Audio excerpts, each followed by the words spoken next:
Assalamualaikum warahmatullahi wabarakatuh. Alhamdulillah, wassalatu wassalam ala rasulillah wa ala alihi wa sahbihi wa mawala. Amma ba'du fa ya ibadallah usikum ya taqwa fa inna jannata uiddat liman taqwa. Jamaah rahimakumullah, pada pagi ini kita akan tadabbur hadis riwayat Muslim tentang bagaimana menjaga ketentraman sesama supaya tentram keluarga. Jadi kalau kita ingin menentramkan keluarga, jaga ketentraman sesama. Hadisnya diriwayatkan oleh Abu Husain Muslim bin Hajjaj Al-Qushairi, yang lahir ada yang mengatakan 202, ada yang mengatakan 206, wafat 261. Kata beliau, haddatsana Yahya bin Yahya At-Tamimi wa Abu Bakar bin Abi Syaibah wa Muhammad bin Al-Ula Al-Hamdani wa Labdul Yahya. Di redaksinya dari Yahya. Sedangkan beliau menerima hadis ini bukan hanya dari Yahya, tapi dari Yahya bin Yahya, kemudian Abu Bakar, Syaibah, dan Muhammad bin Al-Hamdani. Tapi yang diambil oleh Muslim dari Yahya. Ahbarona wa qala al-akharan haddatsana Abu Muawiyah an-A'mas an Abi Shalih an Abi Hurairah. Hadisnya diriwayatkan dari Abu Hurairah, ibu beliau, dan Rasulullah SAW bersabda, man nafasa an mu'minin kurbatan min kurabid dunya nafasallahu kurbatan min kurabi yaumal qiyamah. Barang siapa yang memberikan napas peluang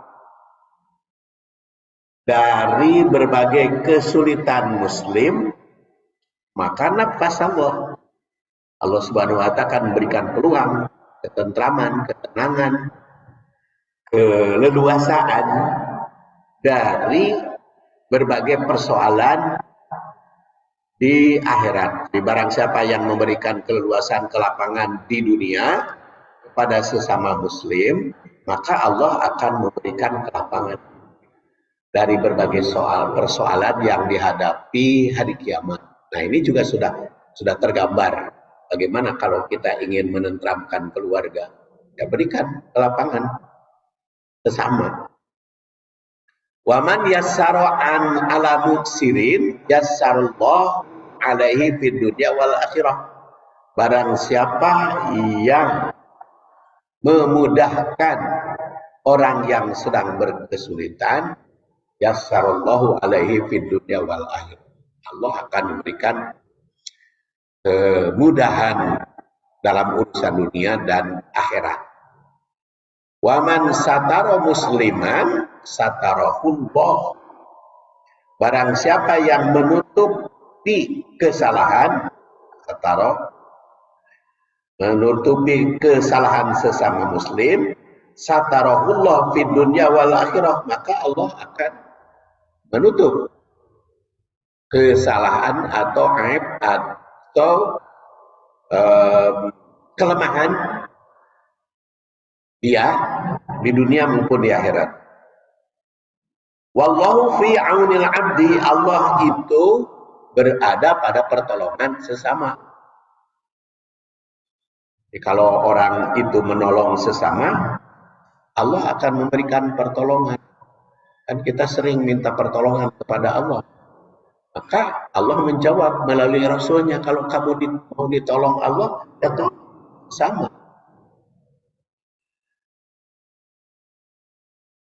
Karena di sini bi'auni akhi. Wa man salaka tariqan yaltamisu fihi ilman, barang siapa yang menempuh jalan, menerobos jalan, salaka Orang Sunda menyebutnya seseleket. Dia jalan. Ilman, suatu ilmu, sahalallahu lahu bihi thariqan ilal jannah. Maka Allah Subhanahu wa taala akan memberikan jalan mudah ke surga.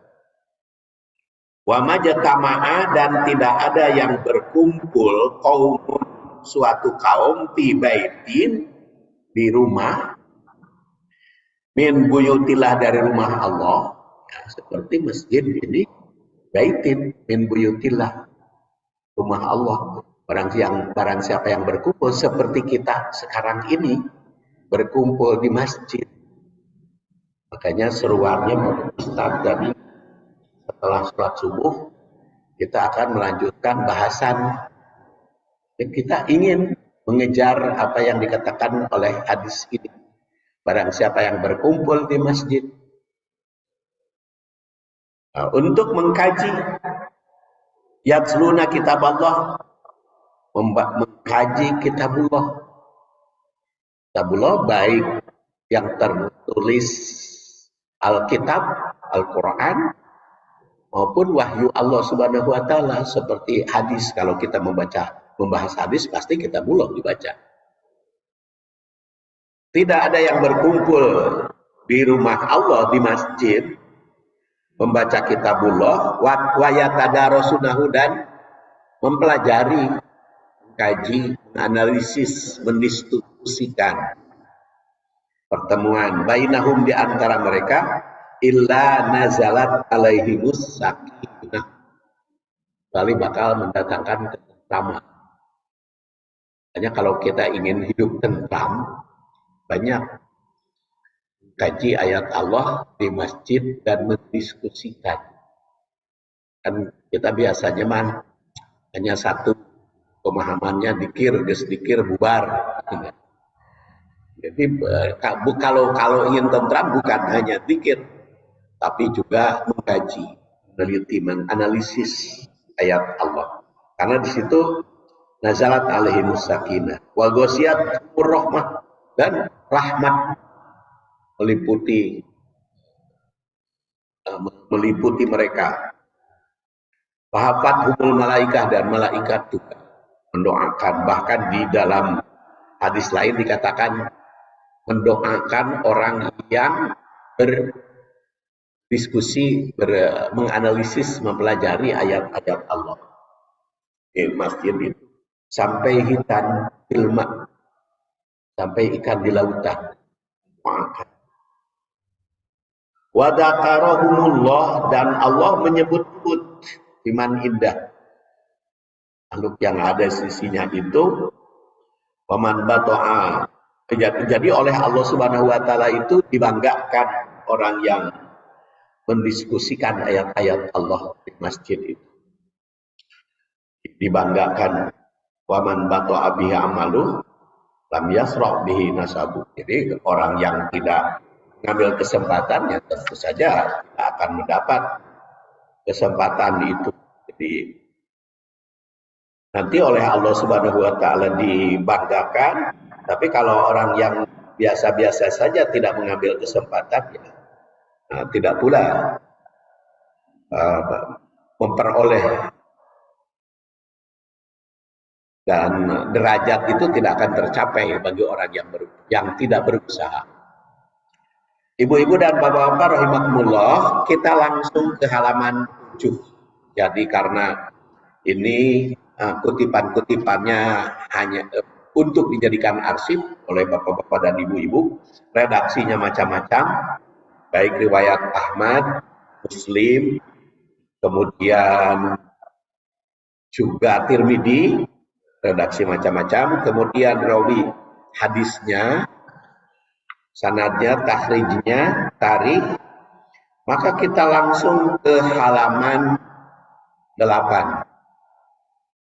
Biar singkat, karena ini 20 halaman makalahnya, jadi langsung ke halaman 7.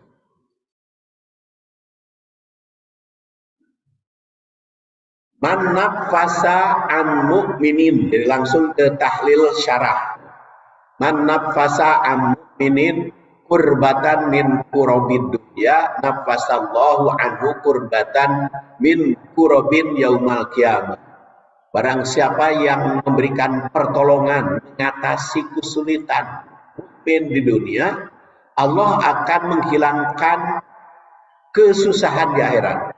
Kalau kita ingin bahagia di akhirat, bahagiakan sesama. Kalau kita ingin mendapatkan pertolongan di akhirat, tolong sesama. Perkataan nafasa itu kan memberikan napas, memberikan peluang. Nafasa. Di nafasa kurbatan berarti membantu orang yang sedang mengalami kesulitan. Dalam riwayat yang lain redaksinya man farraja an muslimin kurbatan dunya farrajallahu anhu kurbatan min kurobin yaumal qiyamah. Jadi farroja bisa juga nafasa, merupakan salah satu muradib ya, istilah lain, maknanya sama. Perbuatan semacam ini termasuk akhlak yang mulia, yang cukup besar pahalanya. Terutama pada hari kiamat Allah Subhanahu wa taala bakal membebaskan segala kesulitan. Oleh Allah dibebaskan kesulitan. Hari kiamat adalah hari kesulitan yang dialami oleh manusia. Kecuali yang selama hidup di dunianya sering memberikan bantuan mengatasi kesulitan sesama. Kan Allah itu menyediakan siksaan dan kebahagiaan di hari kiamat sebelum dihisab juga. Sebelum diperhitungkan amal manusia itu sudah kelihatan ya. Sebelum hari balasan juga sudah kelihatan mana orang yang baik, orang yang tidak baik. Bahkan bukan hanya di akhirat kelak, di dunia saja kan antara orang yang baik dan yang tidak baik kelihatan bedanya dari sudut ketentramannya. Jangan dikira kalau orang yang tidak baik itu bisa kena, bisa apa? Bisa tentram hidupnya. Karena oleh Allah ditampakkan. Cara mengatasi kesulitan sesama tentu saja tergantung yang dibutuhkan oleh orang tersebut. Baik yang bersifat materi, mungkin bantuannya harus disumbang oleh kita kalau membutuhkan materi. Kalau yang juga yang immateri, bukan materi. Apalagi kalau kita sekarang ini kan musim pulang haji, pulang jamaah. Kan di TV kemarin hari Jumat sore ya. Hari Jumat sore ada televisi wawancara Ustadz pembimbing haji. Wartawan itu nanya, Pak Ustadz, kan semua jamaah haji ingin hajinya mabrur. Apa sih tanda-tandanya, kata wartawan itu, haji mabrur? Si Ustadz tersebut rada ngahulang naon haji mabrur temen. Nah, tapi beliau menguraikan pengertian yang sifatnya. Saya tuh ingin menyampaikan hadis kepada beliau teh. Hadis riwayat Ahmad kan. Rasul ditanya kan. Al-hajjul mabrur laisa lahu jazaa'un illal jannah. Haji mabrur tiada pahala kecuali surga. Sahabat itu kan bertanya, mal hajjul mabrur? Mal hajjul mabrur? Apa tandanya haji mabrur? Rasul bertanya. Karena Rasul maku sahabat ditanya teh, Ustaz itu wartawan. Kan meureun Ustaz eta can maca hadis riwayat Ahmad, jadi rada naon jawabanna. Padahal ada kan di dalam riwayat Ahmad yang wafat 241. Beliau Rasulullah SAW bersabda, Al-hajjul mabrur adalah ifsya'us salam wa it'amud ta'am. Tanda di dunia haji mabrur teh suka memberi makan sesama dan menyebarluaskan perdamaian. Kema bejakeun ka Ustaz eta hadis riwayat Ahmad. Rajul mabrur. Jadi supaya kebingungan karena itu hadis sahih diriwayatkan oleh Ahmad. Jadi Rasul ditanya, malah hajul mabrur. Jadi hari tanda-tanda haji mabrur yang lain tentu saja luas gitu ya, bisa ada Quran yang sesuai dengan sunnah Rasul, sesuai dengan. Tapi Rasul kan ditanya, kumaha buktina di dunia? Rasul ditanya, makanya malah hajul mabrur teh kumaha? Yang nampak di dunia aja yang terasa. Maka beliau menjawab, Ibsa'ussalam wa it'am. Jadi yang suka meremawe kepada masyarakat, mere makan, mere sumbangan masyarakat, dan menyebarluaskan kedamaian. Jadi makanya sekarang kan banyak pulang ibadah haji. Jadi banyak masyarakat itu cikruk sekarang dapat sumbangan dari jamaah haji. Ya, itu dari jamaah haji itu subur. Karena mereka ingin haji mabrur kan. Jadi subur. Bukan hanya mere makan, tentu saja itu segala kebutuhan saling bantu dan menyebarluaskan perdamaian. Pokoknya mah gitu, tanda haji mabrur ya, mabrur teh ya hajina. Kumaha we buktina katinggalin teh pulang ti ditu jadi kumed atau jadi dermawan. Nah, kalau jadi dermawan mabrur. Tapi lamun jadi kumed mabrur. Mabrur itu. Dia Ibsa'ussalam. Kemudian jadi akan nampak itu saling memberikan pertolongan. Jadi kalau di hari Ahad ada konsumsi, di sini kan ada yang haji mabrur, ada yang nyumbang, Makanya masjid-masjid itu suka dijadwal ya, dijadwal pemberian konsumsi supaya apa? Supaya pahalanya merata. Lamun ku saurang makan mendapat pahalanya saurang ya, tapi ai digilir kan bisa merata kebagian. Jadi itu termasuk orang yang senang memberikan sumbangan, membahagiakan. Pada dasarnya kan kurban juga begitu. Mendidik kita menjadi pemberi. Menjadi pemberi di samping penerima. Nah, kurban juga kan begitu. Jadi mendorong agar menjadi pemberi. Makanya pemberinya juga kalau kurban pada daging teh apa? Jadi tidak hanya orang miskin yang dapat, orang kaya. Yang secara ringkas ada lima kelompok yang berhak menikmati daging kurban itu. Kelompok yang pertama adalah yang menyembelih, yang bukan menyembelih, yang hadir di dalam penyembelihan. Itu Rasul melakukannya setelah disembelih teh disopak, dagingnya diasakan di tempat penyembelihan. Yang kedua yang berkorban, yang ketiga sedekah orang miskin, yang keempat hadiah kepada siapa saja, dan yang kelima simpan sebagian. Hari daging mah ulah seep sekali, kudu disimpan. Nanti ayatnya kapan-kapan kalau menjelang kurban kita bahas. Jadi secara ringkas kutipan hadis ini, jika ingin mendapat kemudahan, beri kemudahan pihak lain.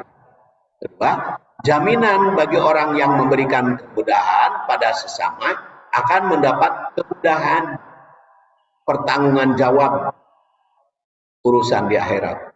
Ketiga, mengandung larangan jangan sampai mempersulit orang. Keempat, peringatan bahwa hari kiamat itu banyak yang kesulitan. Maka jaga diri, jangan sampai mempersempit ruang gerak pihak lain agar bisa bebas di hari kiamat.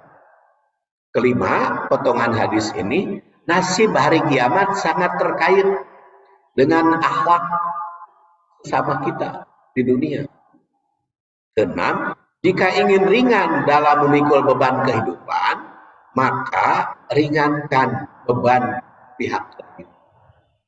7, jangan membuat ucap, sikap, dan tindakan yang menjadikan beban berat. Sebab itu akan menimbulkan beban berat. Kemudian kalimat yang kedua, waman yassaro ala muksirin yassarallahu alaihi fid dunya wal akhirah. Barang siapa yang membantu memudahkan orang yang kesulitan, Allah akan memberikan kemudahan baginya di dunia dan di akhirat. Ini memberikan kemudahan bagi yang sedang kesulitan sebenarnya hampir sama dengan memberikan peluang nafasa. Tapi kalau nafasa kurbah mah kan jadi raregen, susah hidup gitu. Tapi diberikan peluang jalan. Kalau ini mah mungkin saja dia orang kaya, tapi kok susah.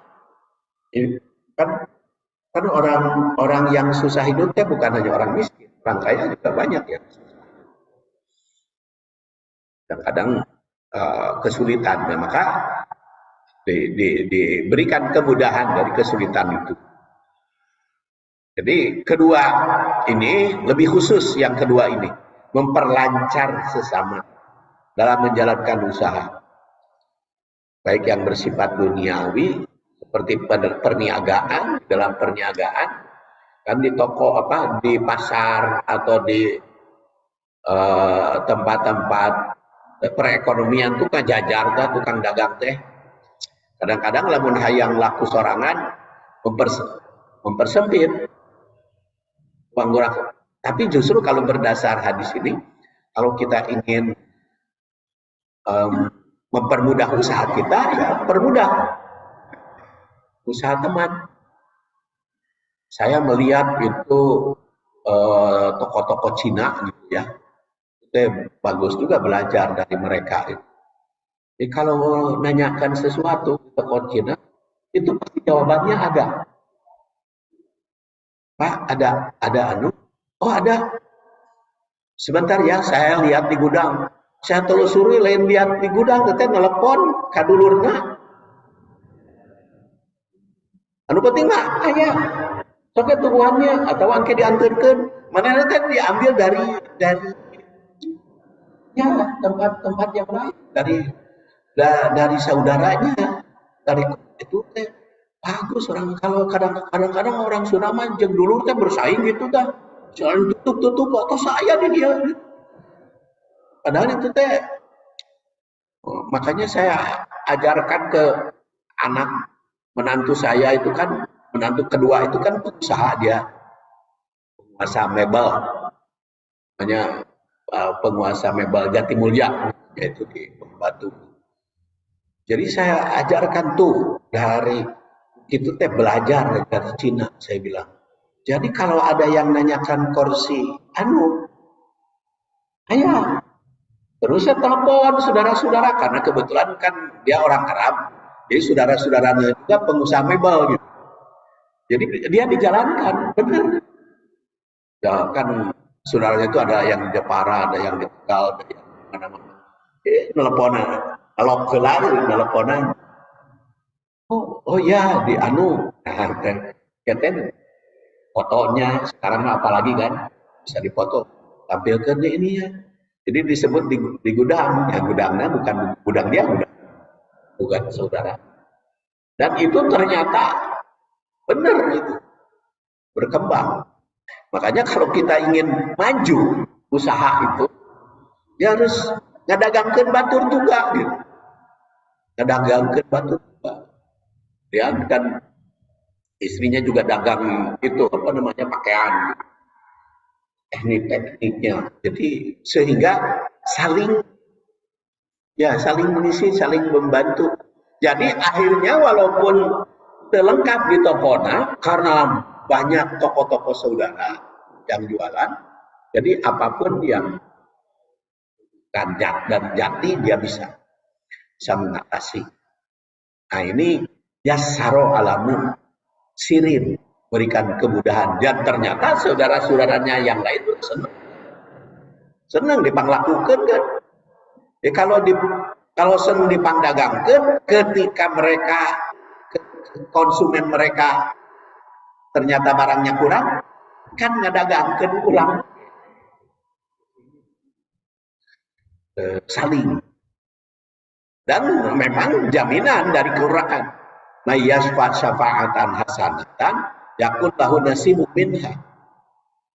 Barang siapa yang memberikan bantuan atau memberikan syafaat yang baik, itu niscaya akan memberikan bantuan juga Allah Subhanahu wa taala, karena akan mendapatkan kebaikan dari syafaat yang kita berikan di dunia ini, ya.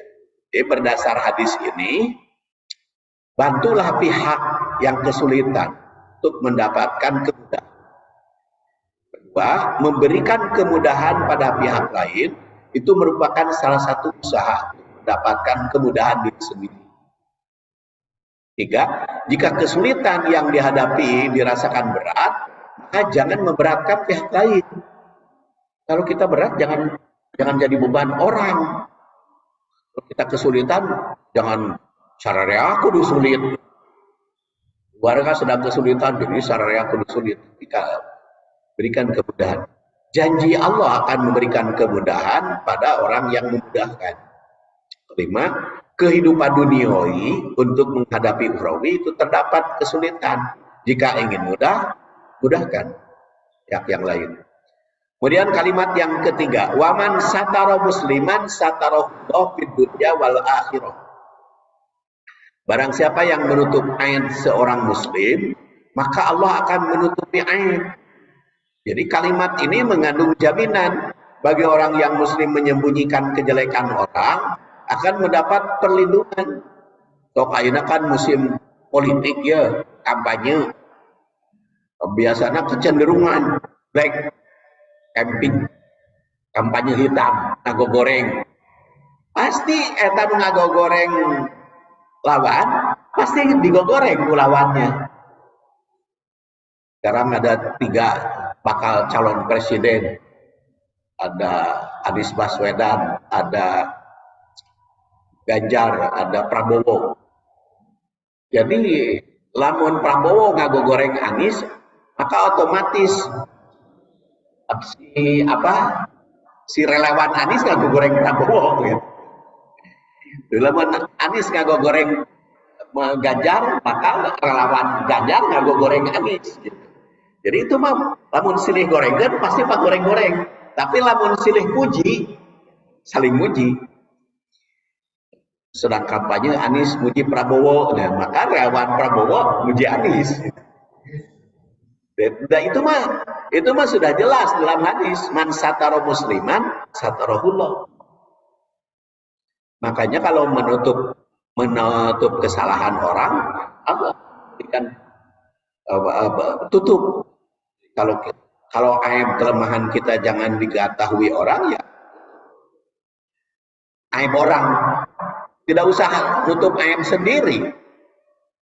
Ayo tutup aib sendiri. Tutup aja aib orang. Karena kan di dalam ayat juga dikatakan innal hasanat yudhibna sayyi'at. Di kebaikan itu menutupi kesalahan, kekurangan. Kebaikan itu menutupi keburukan. Makanya kalau kita ingin ditutup aib kita, tutup aja aib orang lain. Kalau kita ingin terbuka, ya buka aib orang. Dan Quran juga akan mengatakan wa ta'awanu 'alal birri wat taqwa wa la ta'awanu 'alal ismi wal. Kalau menolong itu dalam albir wa taqwa. Jangan saling tolong dalam kesulitan, kesusahan, dosa dan pelanggaran. Kecuali kalau saksi. Kalau jadi saksi mah eta mah tugas. Jadi seperti polisi, sekarang polisi Bareskrim lagi menyelidiki Panji Gumilang. Nah, polisi mah memang harus membuka, eta mah ada tugas. supaya hukum adil. Sama wala taktumus syahadah, jangan menyembunyikan persaksian. Tapi kepada siapa? Ya kepada yang butuh, kepada yang punya hak, punya hak. Wala taktumus syahadah wa may yaktumha fa innahu asimun qalbu wallahu bima ta'maluna alim. Cuma saksi mah harus. Ya. Bahkan Hasan Basri yang wafat 110 Hijriah, salasah la ghaibata lahum. 3 kelompok itu tidak termasuk ghibah kalau dijelekan. 3 kelompok itu, yaitu al-fasik, al-mu'lin, orang yang berbuat durhaka secara terang-terangan. Sama diomongkeun kagorengan aja teu naon, ari anu bangga dengan kedurhakaannya. Di perbuatan dosa teh merasa bangga. Jadi al-fasik, mu'lin. Terus al-imam jair. Dan yang pertama sahibu hawa. Ya, yang pertama sahibu hawa. Jadi orang yang melajur hawa nafsu.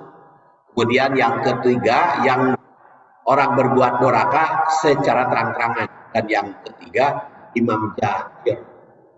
Pemimpin yang jahat. Pemimpin yang jahat mah digorengkeun tapi bukan digoreng di muka umum. Jadi lamun aya nanya ke orang kelemahannya apa, Bapak dan Ibu ditanya, dia cenah bakal calon presiden teh aya Prabowo, Ganjar sama Anies anu aya ayeuna. Mana nu hade? Sebutkan kelemahannya yang lain, ya terangkan apa kelemahan naon bisi kapilih deui nu goreng imam jair mah. Jadi kudu diterangkan menurut kita kalau ada yang nanya, karena kita jadi saksi. Oh ulah Ustaz teh ditanya teh pokokna masalah saya sadayana oge ya pan aya anu kudu dipilih atuh mah nya tiluanana calon presiden teh contohnya kedah tahun politik. Nah itu mah jelaskan saja. Jadi secara mafhum hadis ini setiap manusia mempunyai aib masing-masing. Tidak ada manusia yang tanpa aib. Pasti punya aib. Maka bila ingin tertutup, jangan buka aib pihak lain. Kemudian dalam keluarga kan gitu. Dalam keluarga. Makanya kalau perselisihan di dalam keluarga kan kago goreng dan inget teh. Bu berselisih jeung suami pasti kagoreng suami inget. Ibu apa bapak keheul ka istrina pasti kagorenganana. Kagorengan mah pasti ada. Tidak ada yang sempurna manusia. Dua, di hari kiamat siapapun bakal terbuka aib. Jadi jika tidak mau dibuka, tutup aib sesama. 3, orang yang membuka aib orang lain, maka akan dibuka aib sendiri. Kemudian 4, boleh membuka aib pihak lain jika dalam keadaan menjadi saksi, peradilan, atau penilaian status hukum. Status hukum seperti pemegang uang, bendahara, digantikan oleh bendahara berikutnya. Aya nu rek nginjem, tanya ke bendahara lama. Si anu teh eta teh jujur teu mayarna ketika ibu jadi bendahara. Nah eta mah bendahara nu baheulana kudu jujur. Bagus, punya disiplin mayarna. Nah, sebutkeun lamun goreng, sebutkeun bisi bendahara berikutnya korban. Jadi di dalam rangka menjaga jangan sampai jadi korban. Jadi dalam rangka menyelamatkan.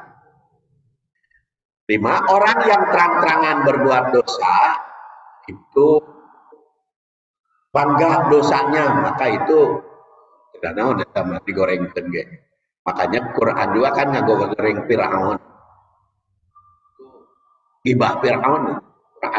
Tidak karena Fir'aun itu pemimpin jahat, tadi goreng. Kalimat berikutnya, wallahu fi aunil abdi makanal abdu fi auni akhi. Allah senantiasa menolong hambanya selama hamba itu menolong sesama. Hadis ini diriwayatkan pula oleh Abu Daud dan Tirmidzi dengan redaksi yang sama. Jadi, jika ingin mendapat pertolongan, maka berdasar hadis ini mesti senantiasa menolong sesama.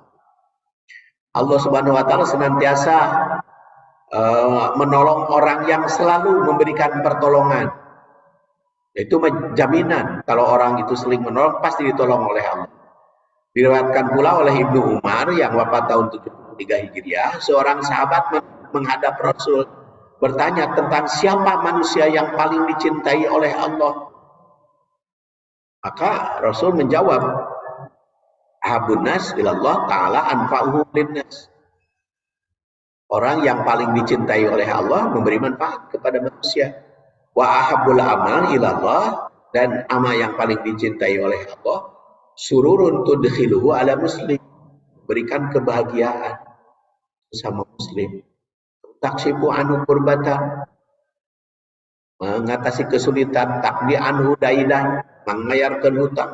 Tatruk anhu du'an, beri makan orang lapar. Dan berjalan menempuh suatu perjalanan hidup atau membantu sesama ma'akhir bihajatin karena memenuhi kebutuhannya. Habu ilayya min an a'taqifa fi hadal masjid, yakni Masjid Madinah.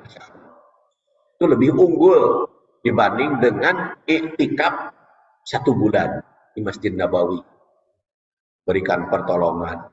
Sekarang mau umroh teh lumayan rada mahal, minimal paling murah 30 juta. Hayang mempunyai nilai umroh, ya tolong aja sesama, itu lebih unggul dibanding dengan iktikaf. Hayang punya pahala umroh dan haji, ya sholat subuh berjamaah, kemudian duduk di masjid seperti sekarang diskusi. Nanti begitu terbit matahari kita sholat 2 rakaat isyraq, itu bernilai haji dan umrah, bernilai haji dan umrah, insya Allah. Dan memang itu mah jaminan dari hadis. Jadi kalau hadis berbicara ya kita harus percaya. Bagaimana caranya, nilainya, ya tentu saja urusan Allah nilai nama. Tapi itu jaminan dari hadis. Kalau kita sholat subuh berjamaah terus berada di masjid diskusi seperti sekarang, maka dan ditutup dengan sholat atau sholat isyraq, berarti waktunya. Makanya karena sekarang subuh teh rada telat, jadi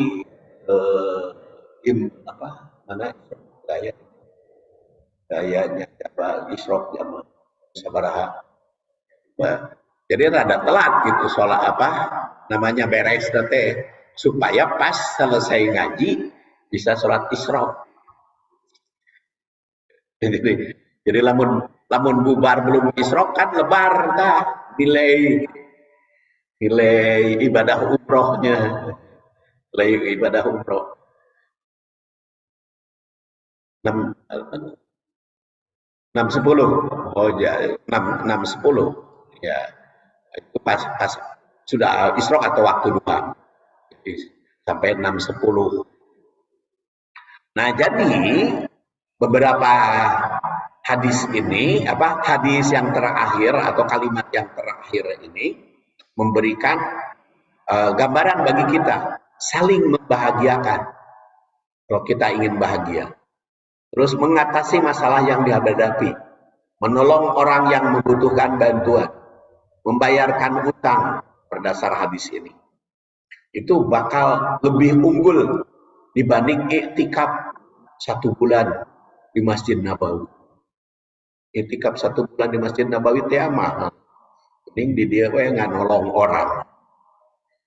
Dan walau fi aunil abdi makanal abdu fi auni akhi, itu Allah menjamin memberikan pertolongan pada manusia yang menolong sesama. Kedua, jika ingin mendapat pertolongan Allah, hendaklah menolong sesama.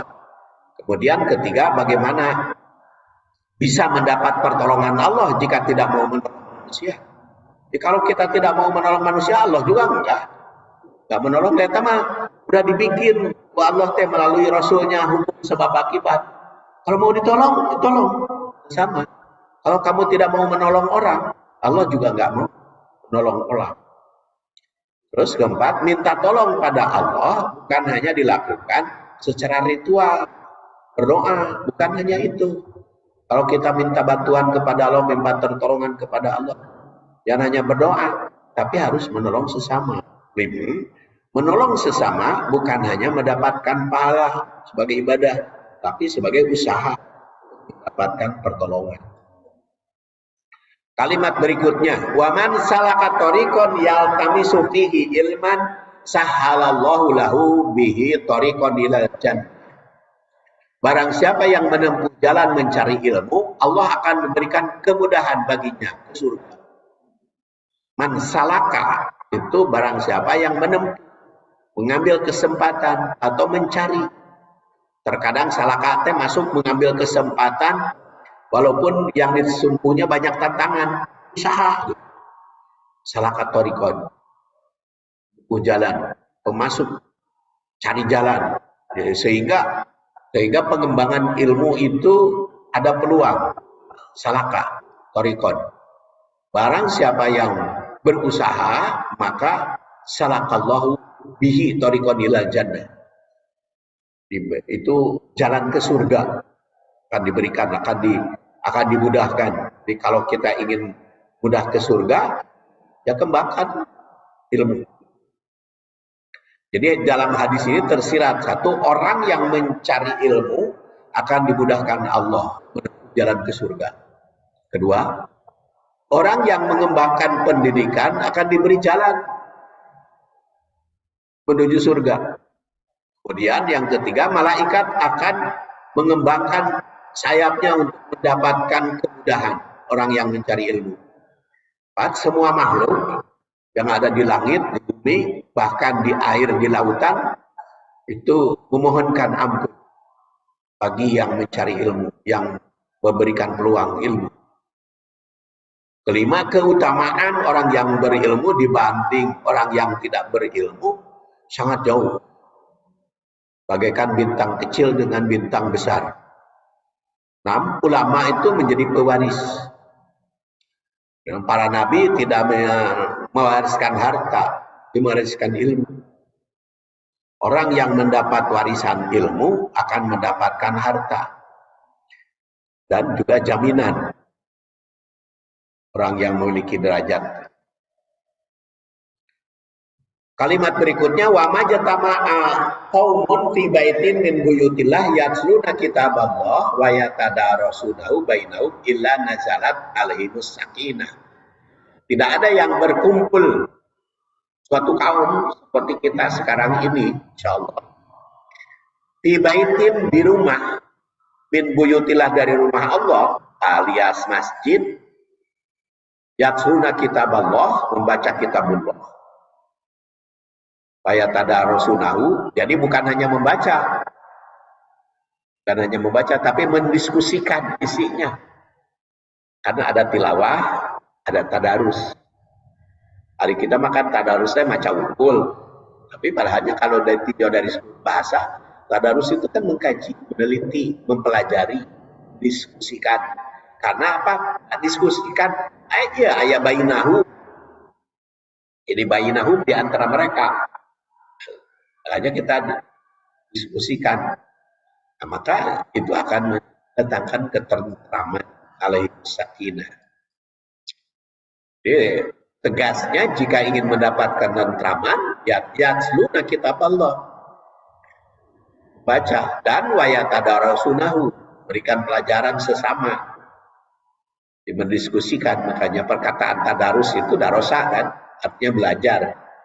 Maka hurufnya tadarus, jadi saling memberikan pelajaran, diskusi.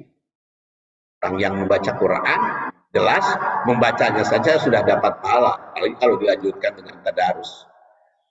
Karena diperintahkan oleh Al-Quran kan, apala yatadabbaru Al-Quran. Kenapa tidak tadabbur Quran? Ini bukan tadabbur alam, tadabbur Quran. Kalau alamat tafakkur. Ya tadabbarun Al-Quran. Tadabbur, tadarus. Dan di surat Muhammad kalimatnya apala ya tadabbarun Al-Quran am ala qulubin aqfaluha. Tidakkah mereka tadabbur Quran? Atau mereka sudah terkunci. Jadi kalau tidak mau mempelajari Quran, tidak mau diskusikan isi Al-Quran, dianggapnya hatinya sudah terkunci. Kemudian wagosiat umur rahmah, bagi yang mereka itu rahmat melimpah. Ini jaminan, ya. Dan Rasul bersabda juga, diriwayatkan oleh Sa'ad bin Abi Waqqas, ya rukum man ta'allama al-Quran wa 'allama. Sebaik-baik kamu itu adalah yang mempelajari Al-Quran dan mengajarkannya. Inna abdulakum man ta'allama al-Quran wa 'allama. Wa habat buhumul malaikah, dan malaikat berkerumun mendoakan. Menurut An-Nawawi akan menjaga orang yang memanfaatkan rumah itu sebagai lembaga pendidikan. Makanya rumah juga harus dijadikan lembaga pendidikan. Jadi mukmin rajin membaca Quran itu bakal mendapat pahala yang berlipat ganda karena didoakan oleh para malaikat. Waman bato'a fihi amalhu lam yusri' bihi nasabu. Barang siapa yang lalai beramal tidak mungkin dapat mencapai derajat. Jadi harus semangat, jangan lalai, ya.